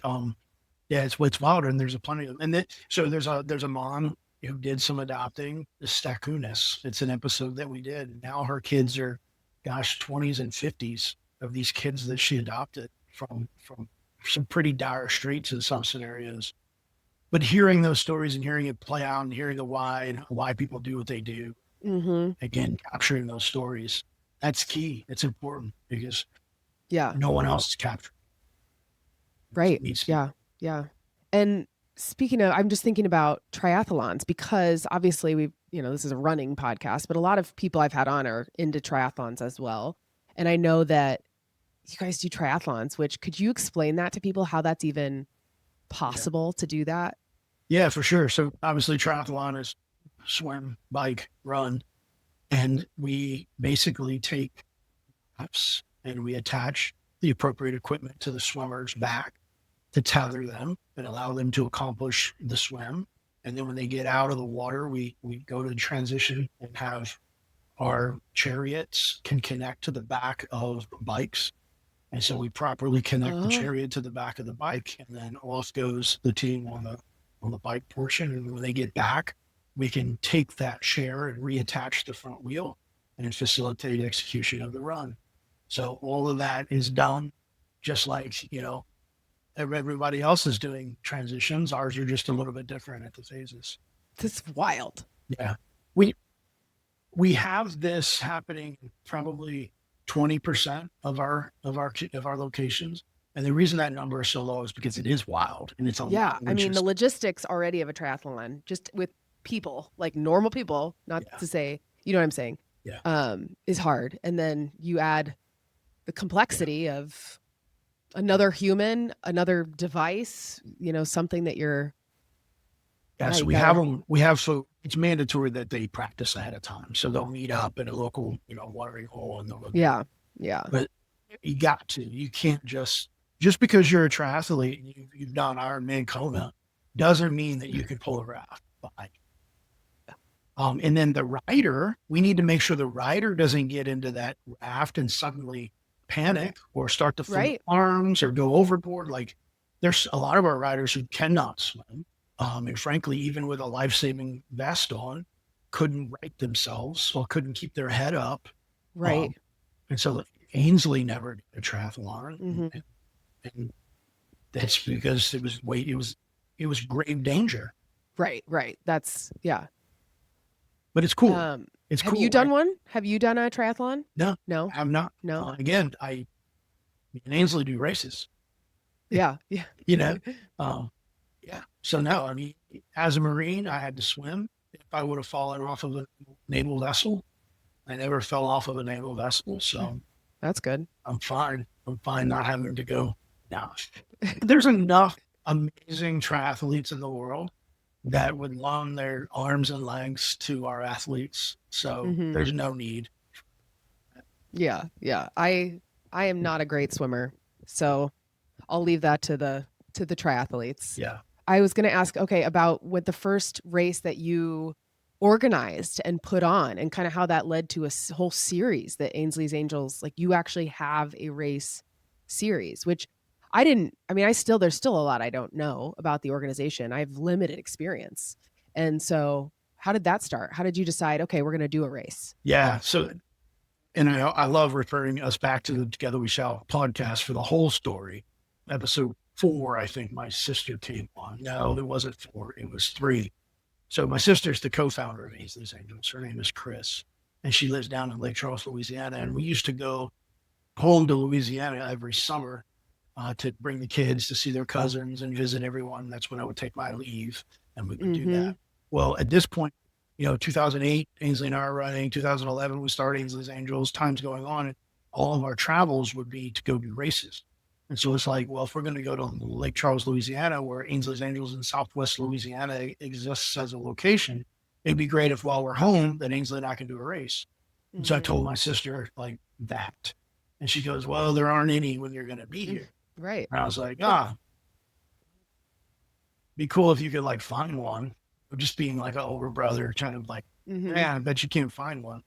Well, she found one. She created it. So the Ainsley's Angels Sunset 5K was born, and now that has expanded. We just executed this month the 12th annual Ainsley's Angels Sunset 5K, which if you go to any one of our social medias, you can see the video that was put together. It's remarkable. You have like close to 100 duo teams or riders that are out there doing this. And we do it in the afternoon. So when we execute race day, the sun's setting there over the lake. And it's a beautiful course. And then there's a big party afterwards with dancing and singing. Great Louisiana cuisine. So we've already set the date for 2026. If anybody wants to come down, it's always on a Saturday, in this case, July 11th. 7/11 will be the 13th annual Sunset 5K in Lake Charles, Louisiana. So, well, shoot, I turned 40 on July 10th, 2026. Maybe my 40th birthday needs to be in Louisiana. Yeah. And I mean, have your daughter come down and you and her can push someone together. It'd be so fun. How old is she now? She's turning 8 next week. Yeah, perfect. So she'll be knocking on 9, just like Briley was when she did her first 5K. Okay. Yeah. So we'd love to have y'all. Y'all come on down. Yeah. Yeah. I've been looking, literally, I've been Googling like races July 10th, 2026, like trying to figure out where I could go incorporate running into my 40th birthday. And that sounds like a good option. So yeah, I don't know how you would pick a better option, because there's usually like a dinner the night before, July 10th, which brings in all the way around the town, runners and riders. And then the next day, you wake up, you take your time, eventually come to the race, do the race. I mean, like, I don't know how you're going to beat that 10th and 11th of July. Yeah. There we go. I think you just solved my problems of trying to decide what to do. So you have the Marine Corps Marathon in October, the Indy Mini in May, and then you have the Sunset 5K in July. You are totally becoming a full-up Ainsley's Angels. Here I am. Yep, these are our biggest events. Those are our biggest 3 events. There's more that are close, but those are probably the biggest 3. The biggest ones. Yeah. Yeah. That's good. Okay. Well, sign me up. Yeah, that race series has a total of 10 races throughout the year. So they're all over the country. So they range from the kickoff happens in Wilmington, North Carolina. It's kind of a cooler day, the Frosty 5K in January. Then you have a race, in March in Eastern Carolina, which is Ainsley's birthplace. And then the Sunset 5K in July. And then there's a huge one in Texas in October. And then a whole bunch mixed in various places across the country. Yeah, that's just so, it's crazy. You've built, this community that you've built is really incredible. Really incredible. You know that. I would say when you take time to think about it, it is pretty remarkable and special. But and its core, it's so many people who believe in the purity of the mission that are willing to serve and to give of Yeah. their time. The volunteers, like we have 3 full-time and 9 part-time out of 40,000 people. So like, think about all the volunteers who are serving and who are served through this mission. That's what I think keeps it growing and expanding and scaling. Yeah. Yeah. It's really special. What do you say to people who are like, oh, I could never push. I couldn't do that. You know, I try my best not to provide any judgment or to tell them, oh, yes, you can do it. Because I feel like that's too aggressive. And so the approach I take is, well, I just want you to know that we're inviting you to try. And when you're ready to accept that invitation, I really feel like it's going to move you to a point where you realize that this is a wonderful way that you can not only serve, but also find your own healing and therapy along the way, while making connections with other people that give them and you a sense of belonging that is so much more than anything you've felt up until this point in the running. So just know you're invited. So that is so powerful, Rooster. I don't know how people can say no to that. Like, whoever's listening, like, come on, Indy Mini 2026. I think we can have more than 50 teams, but 50 is nice for marketing purposes for the, 50th Indy Mini, 50 teams. But I think that can just continue to grow that participation here. I love to be a small part of it. Yeah, no, we're grateful. That's how it grows, that in the purity of the mission and the people saying, stepping up and saying, yeah, I'll accept the invitation.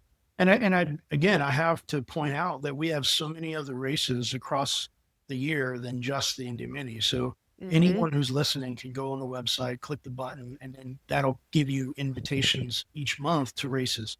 We just started a location in Eastern Indiana that's actually reaching into Western Ohio. We have a huge race coming up in September with the Air Force Marathon, debut there. But there's 5Ks happening every month across the country and in your communities. And if Ainsley's Angels isn't in your community, well, there's a way for you to help us change that as well. Just let us know. Yeah, that's a good point. If it's not, how does that change? Do they reach out and say, hey, listen, there's nothing here. I would be willing to help bring it here. Cool. Same for like races, like different races. Yeah. So if you want to bring Ainsley's Angels to your community because it's not there, you just email info at ainsleysangels.org. Hey, my name is John. My name is Susie. I live in X town, X country, and we don't have Ainsley's Angels here. And that'll start the process of us helping you figure out the closest one, see if you want to bring it. And we have a whole training program that educates people and arms them with the knowledge, the skills, the processes to bring Ainsley's Angels to their community. Yeah, and as an entity, that's how we're structured. There's one Ainsley's Angels of America, and everything that lives, quote, should I say, underneath it or within it is all tied to that one EIN or 501c3 public charity. There's other charities that'll have, chapters, or maybe they'll have a group ruling, or maybe they'll have like franchises or affiliates. Ours is all done under the same roof. So every one of us is a part of the same family and the same process. So anyway, that's a longer answer, but it starts with see if we're in your community, and if so, sign up. And if we're not there, email info at ainsleysangels.org to start the process. Yeah. I mean, I really didn't realize how many events that you guys have that are local to me, like close enough. There's one in Kokomo. Because when Christy is the best, Christy and Misty here in Indiana, Christy drove down from Kokomo and brought me a freedom chair to train with. And she's like, hey, we've got all these other events going on. Like, this is the best way for you to train. I mean, just being so incredibly helpful. And so I feel like for people who are like, I could never do that, I don't know how to do it, it'd be too hard. It's like, well, you've also built these people that will help you through it. And the purpose isn't to go win the race. The purpose is so much bigger than that. And, so I encourage everybody to at least give it a try. Yeah, Christy and Misty are your local reps. Christy not only oversees what we're doing in Kokomo and in greater North Central Indiana, but she's our rep to execute at the Indy Mini. But also she's the person who we've promoted through the years. She's currently our vice president of education. So she oversees the education process for new ambassadors, people who bring it to their community. She puts you through those paces, all the while being a public educator and the mother of 4. Right. And a grandmother as well. I can't. Yeah, it's really special. She's quite the blessing. And our sister Misty, she's always up for the next challenge. So we've actually brought Misty on to help us with quality assurance. So we've given her all the keys to the kingdom and said, here, Misty, go in here and find out what we're doing wrong and what we can do better from efficiency standpoint. Because she does that as a day job with a major, car manufacturer plant there in Kokomo. And so she's like, okay, cool, no problem. So it's really neat to see them continue to develop their sisterly relationship through Ainsley's Angels. And, Misty's husband, Ramsey, has become a runner, and he pushes Kendall, and Kendall is Christy's daughter, who uses a wheelchair to navigate. To see that family just connect and become that much more tighter through this common goal and mission, so much more than anything I ever thought that would happen. And we said, hey, yeah, let's become a 501c3 and spread this across the United States. Yeah. Okay. And before I go to the end of the podcast questions, Rooster, like, what do you see for the future of Ainsley's Angels? Like, what do you have like this vision of, here's what I dream about? Yeah. So I dream about the day where we don't need to exist anymore. That's the vision. Like, we can say inclusion without limits, which is our no joke stated vision. But like, how cool would it be if we didn't need to be here? Because everyone was welcomed everywhere, and that accommodations were made for everyone to go do things. Now, that's what the vision is. It's I don't want to call it a pipe dream, because that sounds like I'm downplaying or like I'm being negative about it. Right. But it's something that I don't know that we can ever achieve, but that's what I dream. The day where we don't exist. Right. This is a perfect answer, Rooster. It would be cool. Because really, it is like, that's true. And I, as somebody, who's able-bodied and has two, able-bodied children, and nobody in my family, knock on wood, who uses a wheelchair or who is nonverbal or, you don't really think about or really understand what people go through every single day just to be in this world. Yeah. And you're absolutely right. And not to be Debbie Downer with this, but this whole idea of like, I don't have anyone in my family that has a disability. Well, the answer to that is, that's amazing and you're fortunate, but let's flip the script. I don't have anybody yet in my family with this. Right. Because it's only a matter of time. Statistics, statistics say, I think at one point it was 1 in 8 persons has a disability. I've even seen that number as low as 1 in 4 in the world has a disability. So it's not a matter of like, I don't know, if, but when. And disabilities come in a lot of different ways, whether that's visible or non-visible. I don't need to get into that. But as we continue to evolve the spaces where everyone can find some level of belonging and not be judged and be accommodated to the best of our ability, that's what we should all be doing when we don't have disabilities. So that, think about it as preparing the world for you in the future. Yeah. Yeah. Well said. Okay. I'm going to ask you the end of the podcast questions. You sent those to me, but now I can't remember what they were. That's fine. That's good. Well, you've done such a good job of tying the finish lines and milestones into everything. I appreciate that. I'd like to think they're pretty easy. The first one is easy for you because it's literally like the name of your podcast, but your favorite running mantra and or song. Yeah.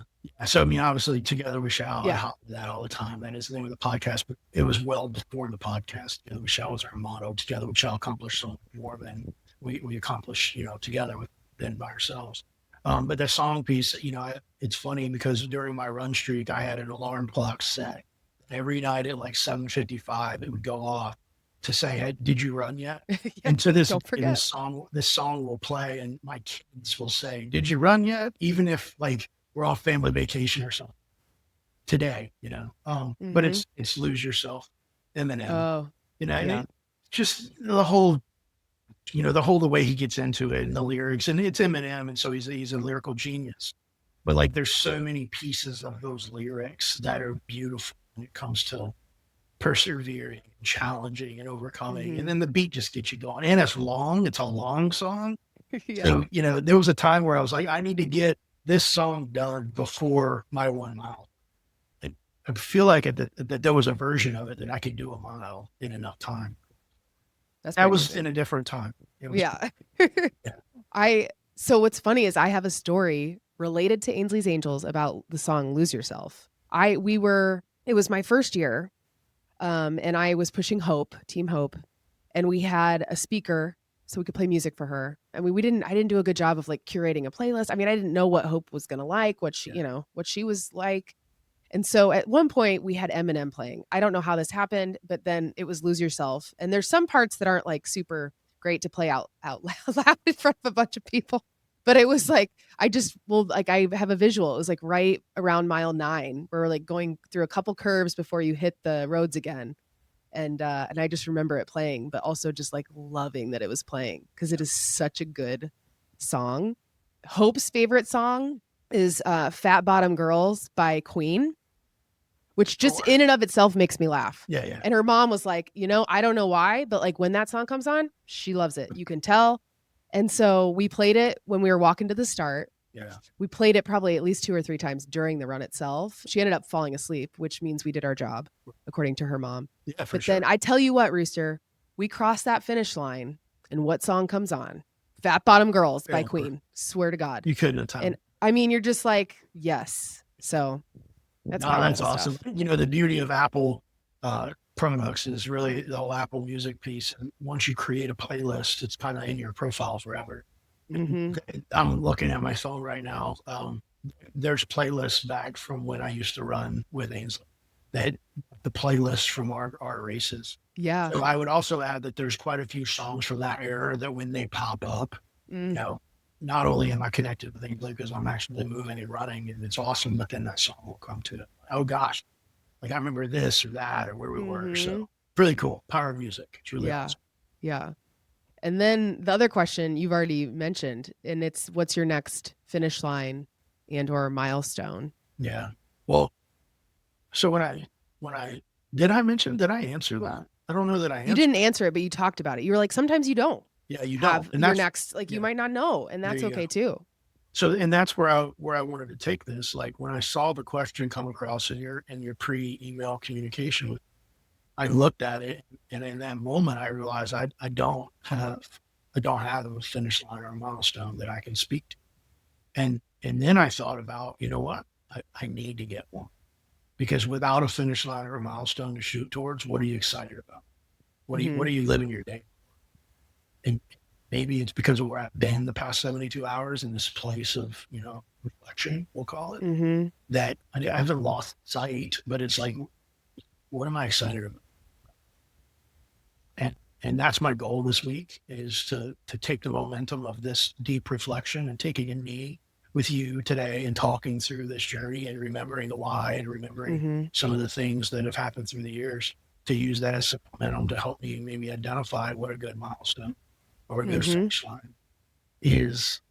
A new goal. It needs to be something more than, I'll lose 3 pounds or take 4 seconds off my 5K or, it needs to be gotta have meaning, because without meaning, you can't have relationships, you can't engage with people. And ultimately that's going to lead to a spiral. So I don't have one to share with you today, but I think that I'm going to give some reflection to it and identify something that can make me excited about the week, the month, the year ahead. Right. Yeah. Well, you mentioned at the beginning, you've been married a while, almost 30 years, you said. So when's your 30th wedding anniversary? Because that is a humongous milestone. Yeah, that's fair. It would be the 4th of July of 2028. You get out of here. You got married on the 4th of July. Yeah, of course I did. I got engaged on the 4th of July. I got married on the 4th of July because I'm a United States Marine. And that's amazing. There's a whole bunch of stories about that. I bet. Yeah, but I mean, I was raised Catholic, so in a Catholic wedding, and there was a celebration that day in the town where we got married, where they had aircraft that fly over as part of the celebration. Now we were on the altar, and an aircraft flies over, and you could barely hear the priest, but he said, "Did you make that happen for your wedding?" And I didn't hear the question, and so my answer was, "Yes, sir. F-18 or F-16 flying over." Yeah. And later, it was brought to my attention that he asked me if I made that happen, which means I in turn lied to him on the altar, my wedding. Like, bro, no, I thought he asked this. I didn't. Yeah. I feel like if you didn't know, it's not really, truly, Everything's going to be all right. But the Yeah. people in the church in the moment didn't know I didn't understand the question. They just That's saw me really funny. proceed to without a blink of an eye and lie Yeah. to the Monsignor. Yeah. And Be I like, was yeah, of absolutely, course I sir. did. Yeah, I put Mhm. this together. Yeah. Yeah, that happened for sure. But yeah, Yeah. it's been, we've reflected on it through the years. Every year for our anniversary, there's fireworks. And so it's like the city celebrating. Yeah, Well, that's cool. I got married in 1998. Well, then, I experienced 20 more years of Marine Corps service, to include many combat deployments and many things that ultimately have led to a level of PTS. And so my post-trauma experiences I do have PTSD as a diagnosis. And these fireworks are fine if I can see you light it and watch it go off. But it's not good if I can't see you light it and watch it go off. And it's turned into this thing where I'm like, I wish we would have got married on the 4th of July, because every damn 4th of July, I'm fighting to stay ahead of myself. So I don't say that with sympathy, but I say that to anybody that's planning to get married on the 4th of July as a duty service member. Yep. Yeah, might want to reconsider. There may come a time where you would, and also like Lori and she mentioned it this past year. She was like, I like that we did that, but like it would have been cool to have another date where we could go places and celebrate the anniversary and not have to compete with all the things that are the nation's birthday. Right. I'm like, yeah, I can appreciate that. But neither one of us are petitioning anybody to change our anniversary. Sure. But it seems like a good idea. Then you can make it the excuse to get out of the country. Yeah. Oh, wow. That's an idea. There you go. You got to get away from the fireworks. Yeah, this is true. Although, I don't know. I don't want to make it a political podcast, but would they let me back in? I don't know. And everybody, a little funny. As funny as you get. Yeah, right. Oh, man. That's all. You got to kind of laugh through some of it, because otherwise you cry. Yeah, for sure. Yeah. So, what was the question? Oh, well, yeah, right. I don't even remember. What did I ask you about? Oh, I asked you, we were talking about finish lines and milestones, and I was like, Rooster, there is a milestone out there, 2028. So yeah, other milestones would be like, you celebrated 10 years of Ainsley's Angels being a 501c3 organization in 21. Yeah, that's a big one. Yeah, so 2026 is our 15 year, I guess, if you want to do math in public. And with that coming up, there are some neat things in 2026 that we'll have a chance to celebrate. But so yeah, I mean, there's a lot of things that you can identify as milestones if you give it enough thought, things to look forward to. Sometimes, that you can't get ahead of yourself. You can't get ahead of your thoughts. And so sometimes you got to take a deep breath and jump in your ice barrel and calm down. You're ready for that ice barrel. Yeah. Are you? I'm amped up for How many minutes? I'm amped up for it. I've been at it since May of 24, so over a year now, and it has been amazing. Amazing. I used to do it every day, and then I curtailed it down to about 3 times a week. And ironically, I haven't been in it in 4 days. So, that might be part of why I'm reflecting. So anyway, but it's not just for your recovery for your muscles. Like there's a whole science on it. We could do a podcast. In fact, there are podcasts on this. The body's full of inflammation. And anytime you can you can reduce inflammation, whether it's inflammation in the mind and the brain all the way through, it's going to have positive impacts. So I have found this and I love it, and I'm grateful. Looking forward to it. That is my next finish line. Survive 3 minutes at 48 there you degrees go. And exhale and reflect. I need to try that. I've never done it. Well, for those of you that have never done it or are thinking about trying it, the one thing I offer to you is just fill your bathtub up with cold water and then get into that. And then and if you can do that 3 times a week and feel the benefits of it, then maybe you're getting closer to being able to add that to your regime, because you don't want to invest in an ice barrel with a bunch of ice only to not use it. But start with cold bath. Yeah. All right. Well, my daughter now is trying to get back in here. So I feel like it's time to say goodbye. I can't wait to see you in October, Rooster. Yes. This just re-energizes me for my training. When I think about you and this organization, it just makes the training so worth it. And when I think it's hard, just to think about other things, because it's not that hard in comparison. So, that's right. Yeah. And So thank you. All the while, you can do hard things, and together we shall do hard things. Together we shall. Better.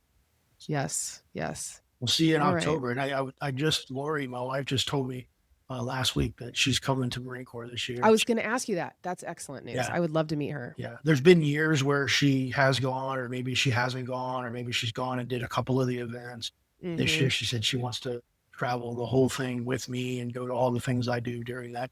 So I'm stoked for that. Excellent. So you'll be under her in October as well. Perfect. But thank you for joining our charity absolutely. team. Appreciate that. And thank you for having a podcast that captures stories and, lets others be moved by whatever moves them. And like I said earlier, to feel it's special. One last request. Okay, so this sweatshirt is like my favorite thing ever that you sold to me at the Indie Mini. Yeah. I want sweatpants to go with it. Yeah. Please. I already messaged whoever runs your Instagram and I said, please, I will wear the whole outfit. Like post race, like nothing better to put on like a giant pink outfit to be warm after the Mini was just cold after the Mini this year somehow. Can the sweatpants, do they need to be that pink, or can they be like a tie-dye pink? Well, tie-dye pink would be fun too. I wouldn't hate that. Okay. Yeah. Anyway, okay, I gotta go. It's a good ask. I was like, I would buy them. Yes. I would Noted. get my friends to buy them. Yes. Very good. Well, this has been fun. Thank you. Yeah. Thank you to everybody who's listened and happy running. We did it. If you enjoyed this episode of Finish Lines and Milestones from SandyBoy Productions, please share, rate, review. It helps others find the show. And go sign up for Ainsley's Angels. Head to ainsleysangels.org, sign up for your region. And of course, you can follow them all over social media as well. So go do that. And if you don't follow me on Instagram yet, I'm Allie, ALLY, Brett, BRETT. That's Allie T Brett _runs. And I will see you next week. Together we shall.